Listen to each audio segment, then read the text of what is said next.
അവയവദാനത്തിന്റെ മറവിൽ കേരളത്തിൽ നടന്നത് വമ്പൻ തട്ടിപ്പ്. വ്യാജരേഖകൾ ചമച്ച് നജീബ് ഖാനും സംഘവും കോടിക്കണക്കിന് രൂപയാണ് കീശയിലാക്കിയത്.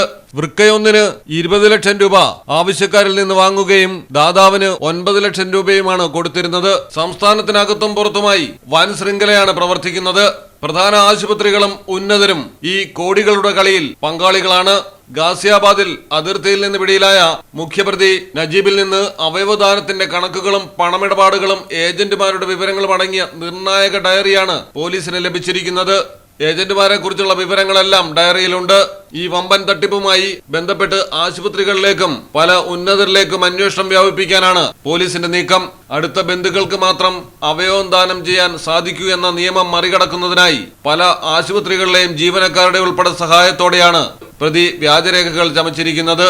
കൊച്ചിയിലുള്ളവർ അവയവം നൽകുകയും സ്വീകരിക്കുകയും ചെയ്ത സംഭവങ്ങളിൽ കണ്ണൂർ, കാസർഗോഡ് എന്നിവിടങ്ങളിലെ നോട്ടറിമാരാണ് രേഖകൾ സാക്ഷ്യപ്പെടുത്തിയിരിക്കുന്നത്. കൂടാതെ സർട്ടിഫിക്കറ്റിൽ നൽകിയിട്ടുള്ള കൊച്ചിയിലെ മെഡിക്കൽ ലാബിന്റെ ഫോൺ നമ്പർ ഒരു പ്രിന്റിംഗ് പ്രസിന്റേതാണെന്നും പോലീസ് കണ്ടെത്തി. സംസ്ഥാനത്തെ വിവിധ ജില്ലകളിൽ നിരവധി പേർ അവയവ കച്ചവടത്തിന് ഇരയായിട്ടുണ്ടെന്നാണ് പ്രാഥമിക അന്വേഷണത്തിൽ തന്നെ കണ്ടെത്തിയിരിക്കുന്നത്. മുഖ്യപ്രതി നജീബിനെയും കൂട്ടാളികളായ 7 പേരെയും കസ്റ്റഡിയിൽ വാങ്ങി ഉടൻ ചോദ്യം ചെയ്യും. മെഡിക്കൽ ടൂറിസത്തിന്റെ മറവിൽ നജീബ് നടത്തിയ വിദേശയാത്രയുടെ വിശദാംശങ്ങളും പോലീസ് ശേഖരിച്ചു.